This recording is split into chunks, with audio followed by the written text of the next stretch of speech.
താരസംഘടനയായ അമ്മ നിങ്ങൾക്ക് ഒരു വീട് വെച്ച് തന്നു. ആ 3 സെന്റ് പുരയിടത്തിൽ ഇടവേള ബാബുവിന്റെ ഇടപെടൽ കൊണ്ട് വീട് കിട്ടി. വീട് നിർമ്മാണം നടന്നുകൊണ്ടിരിക്കുന്നു, പൂർത്തിയായിട്ടില്ല. അപ്പൊ ഈ വീടിന്റെ അവകാശം നിങ്ങളുടെ മരണശേഷം വീട്ടിലെ എല്ലാവർക്കും വേണം, അങ്ങനെയാണോ? അങ്ങനെ വരും. അങ്ങനെ വരും. അത് ഒഴിവാക്കിയിട്ട് ഒരാളിന്റെ പേരിൽ എഴുതി വെക്കണം. ആരുടെ? ഈ അനീത്തിയുടെ പേര്. സ്വന്തം അനീത്തിയല്ലേ? സ്വന്തം അനീതി. അപ്പൊ ഞാൻ പറഞ്ഞു പറ്റൂല, എന്റെ കാലശേഷം അല്ലാതെ തരൂല എന്ന് പറഞ്ഞു. അതിനുള്ള ക്ലെയിം അവർ പറയുന്നത് അവരുടെ സ്ഥലത്താണ് വെച്ചിരിക്കുന്നത്. അവൻ പറയണേ അല്ലേ? ആധാരം എല്ലാം എന്റെ ഇരിക്കണം. അപ്പൊ അങ്ങനെ ആണെങ്കിൽ എന്നെ പറ്റിച്ചതോ എനിക്ക് വെച്ച് തന്ന ആൾക്കാരും പറ്റിച്ചതല്ലേ. വീട് വെച്ച് തന്ന അവര് ഈ 3 സെന്റ് സ്ഥലം കൊണ്ടേ കൊടുത്തിട്ട് വന്ന് കണ്ടിട്ടാണ് അവര് എനിക്ക് വീട് വെച്ച് തന്നത്. ആധാരമൊക്കെ നോക്കി കാണുമല്ലോ. പിന്നെ എല്ലായിടത്തും അഴിച്ചു കൊടുത്ത് ഞാൻ ആധാരം. അപ്പൊ ഇപ്പൊ ഒരു പ്രഷർ ഉണ്ടോ കാര്യമായിട്ട്? സാറ് ഇടപെട്ട് അവിടെ പള്ളുരുത്തി പോലീസ് സ്റ്റേഷനിൽ കൊടുത്തപ്പോൾ അവിടെ ഒരു വലിയ രാഷ്ട്രീയക്കാരൻ ചെന്ന് പറഞ്ഞിട്ടുണ്ട്. അപ്പോൾ 3 മാസം ആകുമ്പോഴെന്ന് എന്തോ പറഞ്ഞേക്കണം. അപ്പോൾ ഈ മാർച്ച് വരുമ്പോൾ 30 ദിവസവും 3 മാസവും തരുവോ ഇല്ലെന്നൊന്നും അറിയില്ല. അല്ല, ഞാൻ ഓർക്കുന്നു താങ്കൾക്ക് ഈ അനിയത്തിയും ഭർത്താവും വലിയ പീഡനമാണ്, പ്രശ്നങ്ങളാണ്, താങ്കൾക്ക് ജീവിക്കാൻ പറ്റാത്ത അവസ്ഥയാണെന്ന് സമൂഹ മാധ്യമങ്ങളിൽ വന്നിരുന്നു. അതിന് വലിയ ചർച്ചയായിരുന്നു. അപ്പൊ ആ സമയത്ത് ഈ അനിയത്തിയുടെ ഭാഗത്ത് നിന്ന് വല്ല റിയാക്ഷൻ ഉണ്ടായോ? കാര്യം അവർക്ക് ഇഷ്ടപ്പെടത്തില്ലല്ലോ. ഇല്ല, അവളൊന്നും കൂടി പിരിമോപ്പിച്ചു കൊടുക്കണേ. അവരെന്താ പറയുന്നത്? അവര് പറയണത് കൊടുക്കരുത്, അങ്ങനെ ഇങ്ങനെയെന്നൊക്കെ പറഞ്ഞു. ഞാൻ ഒന്നെങ്കിൽ മരിക്കണം, അല്ലെങ്കിൽ എനിക്ക് പ്രാന്താകണം. ഇത് രണ്ടാണ് അവക്കടെ ഉദ്ദേശം. അവർക്ക് ആ വീട് കിട്ടണം എങ്ങനെയാണെങ്കിലും. ഞാൻ കൊടുക്കില്ലെന്ന് പറയണില്ല, ഞാൻ കൊടുക്കും. എന്റെ കാലശേഷം അവർക്ക് തന്നെ കൊടുക്കും, വീടില്ലാത്തതല്ലേ എന്ന് വിചാരിച്ചു. അത് അയാൾക്ക് ഉന്മേഷം കൊണ്ട്, അയാളുടെ വീടുണ്ട്, അയാൾ അവിടെ നിൽക്കൂല. അയാൾ ഇവിടം കൊണ്ട് അയാൾ വന്ന് കണ്ട് ഞങ്ങളുടെ വീടും പറമ്പൊക്കെ കണ്ടിട്ട് തന്നെയാണ് ഇവിടെ കെട്ടിക്കൊണ്ട് പോയത്. പൈസക്ക് വേണ്ടി അവരെ നോക്കിക്കൊണ്ടിരുന്ന ആ മക്കളെ പഠിപ്പിക്കലൊക്കെ ഞാൻ തന്നെ ആയിരുന്നു.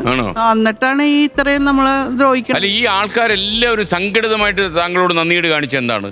കാര്യം ഇപ്പൊ നമുക്കിപ്പോ നമ്മളിപ്പോ എന്തെങ്കിലും വീട്ടുകാരെ നോക്കിയെന്ന് ഞാനൊരു തിരിച്ച് നമ്മൾ പ്രതീക്ഷിക്കുന്നില്ലല്ലോ. എന്നാൽ പോലും നമ്മളെ ദ്രോഹിക്കാൻ പാടില്ലല്ലോ. അത് ഇവക്കടെ മരുമക്കളും വരുമ്പോ ചോദിക്കും, അയ്യോ എന്നെ നാനീന്നാ വിളിക്കണ, നാനിനെ ആര് നോക്കും, ഇവർക്ക് ബാധ്യതയാവില്ലേ ഞാൻ ഇവിടെ കിടന്ന? ഈ ചോദ്യം ഏറ്റെടുക്കാൻ വയ്യ. അതാ എനിക്കൊന്ന് ഈ ചെന്ന വഴിയിലെല്ലാം നമുക്ക് പീഡനമുള്ളൂ. ഇപ്പൊ അങ്ങടെ അമ്മായിമ്മ വരെ താങ്കൾക്ക് പാരയായിരുന്നു, മനസ്സിലായി, വലിയ പീഡനമായിരുന്നു. എന്തായിരുന്നു കാരണം? അത് കാരണം അവരൊരു 10 ദിവസം വീട്ടിൽ വന്ന് നിന്ന്. അതിക്ക് മുമ്പ് തന്നെ ഇവര് കെട്ടിയാളും ഒറ്റക്കാണ്, മക്കളൊക്കെ പുറത്താണ്. അപ്പോഴും ഞാൻ എന്റെ നാത്തനോട് പറയും, അവര് ഒറ്റക്കല്ലേ, നമുക്ക് ഇവിടെ കൊണ്ടുവന്ന് നോക്കാം. 3-4 ദിവസമൊക്കെ വന്ന് നിന്ന്.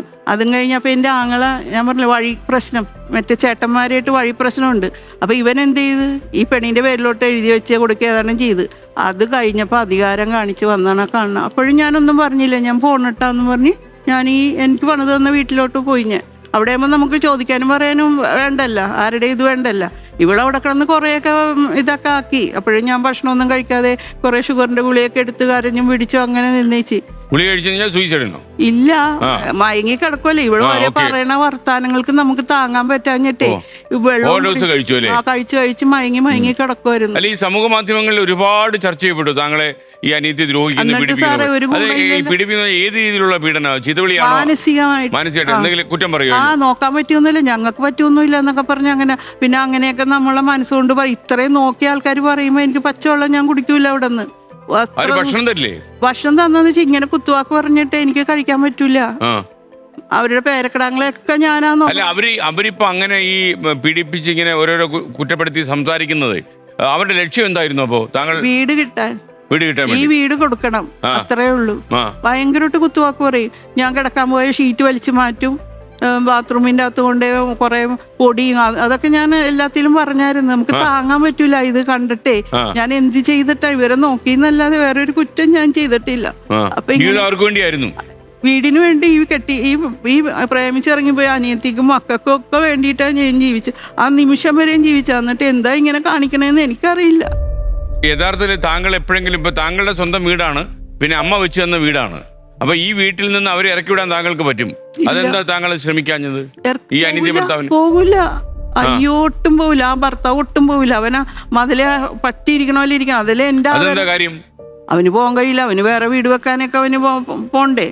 അപ്പൊ അവൻ പോവില്ല. ആധാരം തന്നില്ല. ഞാൻ ചോദിച്ചേ എന്റെ ആധാരം താന്ന് പറഞ്ഞ്. അപ്പൊ എന്റെ ആങ്ങളുടെ ഞാൻ കൊടുത്തേച്ചത്. എന്റെ അലമാരി, ഞാൻ എന്റെ വാടക വീട്ടിൽ കിടക്കുന്ന സാധനം മൊത്തം ഈ തറവാട്ട് വീട്ടിലാണ് ഇരിക്കണം. എന്റെ സോഫ, എല്ലാ സാധനങ്ങളും അലമാരി അവിടെയാണ്. അപ്പൊ ആ അലമാരിയിലാണ് ഞാൻ ആധാരം വെച്ചത്. അത് ഇവൻ ചെന്ന് മേടിച്ച് എന്നോട് പറഞ്ഞില്ല. അപ്പൊ ഞാൻ എന്തോ തോന്നി, ഞാൻ പറഞ്ഞു എന്റെ ആധാരം തന്നോട്ടാന്ന് പറഞ്ഞു ആങ്ങളനോട്. അപ്പൊ അളിയൻ മേടിച്ചോണ്ട് പോയി എന്ന് പറഞ്ഞു. അളിയനോട് ചോദിച്ചവളെ ഞാൻ എന്തിനാ ആധാരം തന്നെയെന്ന്.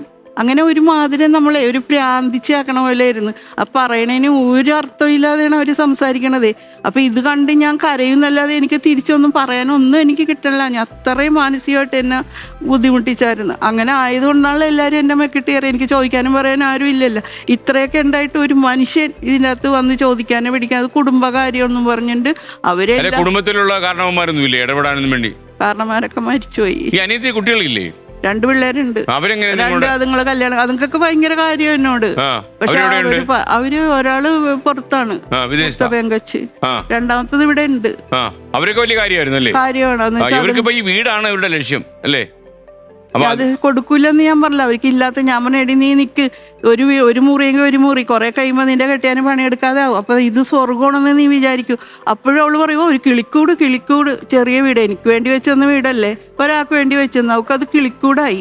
നമ്മുടെ ഈ ജനസേവാ കേന്ദ്രത്തിലേക്ക് അടൂരിലേക്ക് താങ്കൾ പോകാൻ ഇപ്പൊ ഈ വീട്ടിൽ നിന്ന് ഇറങ്ങിപ്പോകാനുള്ള കാര്യം എന്തായിരുന്നു? കാര്യം എന്താന്ന് വെച്ചാൽ ഇതുപോലെ തന്നെ ആധാരം ചോദിച്ചിട്ട് തന്നില്ല. അപ്പൊ ഞാൻ ഇയാക്കടെ ഒരു കസിൻ ഉണ്ട്, ഞാൻ അയാളെ വിളിച്ച് സേവി എന്നാ പേര്. ഞാൻ വിളിച്ചിട്ട് പറഞ്ഞ് സേവി എനിക്ക് ഇങ്ങനെ ആധാരം തന്നില്ല, സേവി മേടിച്ചിന്. അയാൾ പറഞ്ഞാൽ കൊടുക്കും.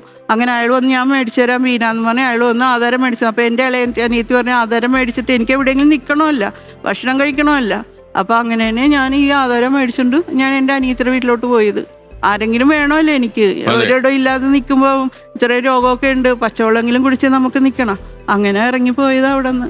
അപ്പോഴും ഞാൻ സീമനെ വിളിച്ച് കരഞ്ഞു. അപ്പൊ സീമയും കരയണ, ശാന്തകുമാരി ചേച്ചിയും കരയണ എന്റെ കരച്ചിൽ കേട്ടിട്ട്. ചേച്ചി കരയല്ലേ, ഞാൻ ഇത് ആരെങ്കിലും ഞാൻ വിളിച്ച് ചോദിക്കട്ടെ എന്ന് പറഞ്ഞ് സീമ അതെനിക്ക് പറഞ്ഞു. സീമയാണ് അടൂർ കൊണ്ട് എത്തിച്ചത് അല്ലേ? ഓക്കെ. അപ്പൊ നമുക്കൊരു കാര്യം ചെയ്യാം. നമുക്ക് കുറെ കാര്യങ്ങളോട് എനിക്ക് അറിയാനുണ്ട് താങ്കളുടെ. കാരണം ഈ സമൂഹ മാധ്യമങ്ങളൊക്കെ വലിയ ചർച്ച ചെയ്യപ്പെട്ടു. കാര്യം ഇത്രയും കാലം ഏതാണ്ട് ഒരു 72 സിനിമകൾ അഭിനയിച്ചു അല്ലേ? ഒരു 10-40 വർഷം സിനിമയിലുണ്ടായിരുന്നു. എനിക്ക് ഇത്ര മാത്രമേ ഉള്ളൂ. ഞാൻ എന്ത് ഇവരെ നോക്കിയതാണ് ഞാൻ ചെയ്ത തെറ്റി. ഇങ്ങനെയുള്ള ഒരുപാട് കഥാപാത്രങ്ങളുണ്ട് സമൂഹത്തിൽ. കാര്യം അധ്വാനിച്ചപ്പോൾ മുഴുവനും അവർക്ക് വേണ്ടി കൊടുത്തു അല്ലേ? ജീവിതം മുഴുവൻ കൊടുത്തു. ഒരു അമ്മയുടെ ഒരു നിലവിലായിരുന്നു അല്ലേ? ഒരു അമ്മയുടെ നിലവാരത്തിൽ നിന്നല്ലേ എല്ലാം ചെയ്തത്. അവസാനം അവരൊക്കെ വളർന്നപ്പോൾ അവർക്ക് പിന്നെ ആവശ്യമില്ല. അപ്പൊ അമ്മച്ചി ഇങ്ങനെ എന്തെങ്കിലും പറയുമ്പോൾ ഞാൻ കരയും പറയടി, ക്ഷമിക്കണം, നീ അമ്മയുടെ സ്ഥാനത്ത് നിന്ന് ക്ഷമിക്കണമെന്ന് എൻ്റെ അമ്മ എനിക്ക് പറഞ്ഞു തന്നു. അതായത് ഇവരെന്ത് പറഞ്ഞാലും ഞാൻ ഒന്നും മിണ്ടാതെ, അത് അവർക്കൊരു തരമായി. അതാണ് അപ്പൊ പറഞ്ഞു, അറിയണ കുറച്ച് പേര് പറഞ്ഞു നിങ്ങളെയൊക്കെ എന്തോരം നോക്കിയതാണ്, പിന്നെ എന്താ ഇങ്ങനെ കാണിക്കണേന്നൊക്കെ അവര് ചോദിക്കും. അത് പണ്ടല്ലേ എൻ്റെ അനിയത്തി പറയണത്, അങ്ങനെ പറയണം. അപ്പൊ നമുക്ക് വിദ്യാഭ്യാസമൊക്കെ ഉള്ള ആളാണോ? 10ാം ക്ലാസ് വരെ ഇതിന് പഠിക്കാൻ പോയതല്ല, ലാബറട്ടറി ടെക്നീഷ്യൻ പഠിക്കാൻ പോയിട്ടാണ് ഈ പ്രേമിച്ച് ഇങ്ങനെ ആയത്. ഇത് പ്രേമിച്ച് കല്യാണം കഴിച്ചായിരുന്നു അല്ലേ?